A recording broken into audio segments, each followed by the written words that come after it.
All right, Brian, and all eyes will be on the city of Detroit this summer to mark an historic occasion. This year is the 60th anniversary of the Freedom Walk in Detroit. It was the first time anyone heard the legendary speech by Dr. Martin Luther King Jr., the I Have a Dream speech. The kickoff for the weekend, planned by activities and the Detroit chapter of the NAACP and the city, it was held in the historic Central United Methodist Church downtown this morning.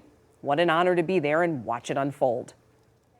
A celebration of freedom, that's what this is. The pulse of the city on the pulpit, unveiling plans for what promises to be a heartfelt and happening anniversary of an event that helped change the course of history. Remembering that 14 days after Dr. King spoke here, as Dr. Zundel spoke, giving his last sermon on hope in '63, 14 days later, he would be assassinated in a Memphis, Tennessee motel. 60 years ago this June, Reverend Dr. Martin Luther King Jr.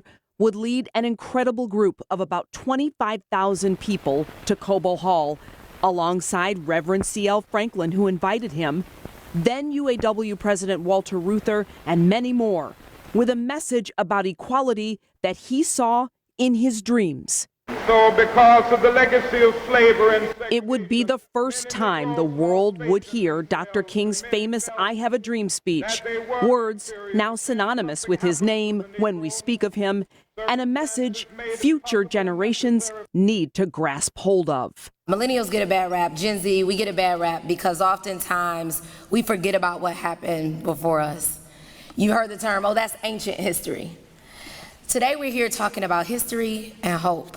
The anniversary march recreation will happen almost 60 years to the day. And much like the first one, anyone who has peace and love in their heart and no love for discrimination is welcome to walk to Hart Plaza, starting from the street that now bears his name. What a moment for our city. There's no question about it, and Detroiters know this, that the I Have a Dream speech was first given here in June before Reverend King gave that speech on the Mall that October of '63. And the church that we're in now, Reverend King spoke at many times, including 2 weeks before he was killed. The 4-day event not only includes the march, but a Freedom Summit that Thursday filled with resources and information, the unveiling of a commemorative permanent statue of Dr. King in Hart Plaza, and the 68th annual Fight for Freedom Fund dinner. Freedom is a continuum. You got to continue to work for it. You just don't take it for granted. There's always another giant. As you knock down one, Goliath had a brother and a sister and a niece and a nephew, and they keep coming. And so we're simply saying that there's room for everybody, Glenda, everybody to get in this. A spirit-filled morning, as you can imagine. Reverend Raphael Warnock, who is the pastor at the church that Dr. King was a pastor, and his father, will be the keynote speaker at the 68th annual Fight for Freedom Fund dinner. It's going to be a big event, June Jubilee, 4 days long and full of history.